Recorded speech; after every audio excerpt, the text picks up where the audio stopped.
पति पत्नी की भावात्मक कहानी। एक शिक्षाप्रद कहानी। यह कहानी है एक गरीब लड़का और उसकी पत्नी की। लड़का जो एक सेठ के यहाँ नौकरी करता था, बहुत कम पैसे कमाता था, लेकिन बहुत ही खुश था। उसकी पत्नी बहुत सुंदर थी, जिससे वह बेइंतहा प्यार करता था। उसकी पत्नी के बाल बहुत ही लंबे व सुंदर थे। वास्तव में वह अपनी पत्नी के बालों को बहुत पसंद करता था।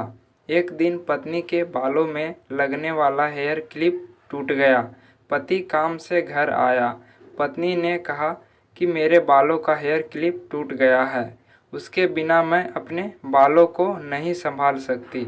यह सुनकर पति बड़ा दुखी हुआ और बोला कि मैं तुम्हारी हर ज़रूरतों को पूरा करना चाहता हूँ, लेकिन मेरे पास तुम्हारे हेयर क्लिप के लिए पैसे नहीं हैं। मेरे अपने घड़ी 1 महीने से खराब है, मैं इसको ही सही नहीं करा पा रहा हूँ। पत्नी ने कहा, ठीक है, मुझे कोई खास ज़रूरी नहीं है। अगले दिन पति काम पर जा रहा था, लेकिन उसके मन में वही बात चल रहा था कि मेरी पत्नी ने पहली बार मुझसे किसी चीज़ के लिए कहा था, लेकिन मैं उसको भी पूरा नहीं कर पाया। फिर उसका ध्यान अपनी खराब पड़ी घड़ी पर गया और उसे घड़ी सुधारने वाली दुकान पर जाकर कुछ रुपयों में बेच दी। घड़ी खराब थी, इसलिए कुछ ज़्यादा रुपए की नहीं गई, लेकिन जितने रुपए का क्लिप आता उतने रुपए मिल गए थे।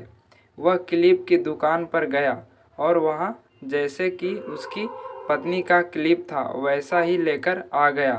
पति बहुत खुश था कि आज अपनी पत्नी को जाकर देने वाला हूँ। पति घर पहुंचा तो देखा कि उसकी पत्नी के जो लंबे सुंदर बाल थे वो बिल्कुल छोटे करवा लिए हैं। पति ने यह सब देखकर पत्नी से कहा कि ये इतने छोटे बाल क्यों करा लिए? मैं तुम्हारे लिए नया क्लिप लेकर आया हूँ।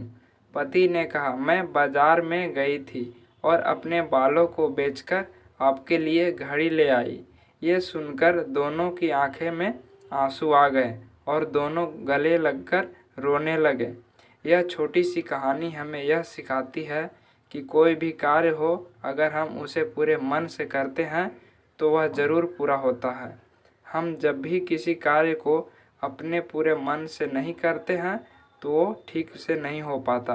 धन्यवाद। ऐसी वीडियो बनाने में बहुत मेहनत लगती है दोस्तों, इसलिए चैनल को सब्सक्राइब ज़रूर कर लेना।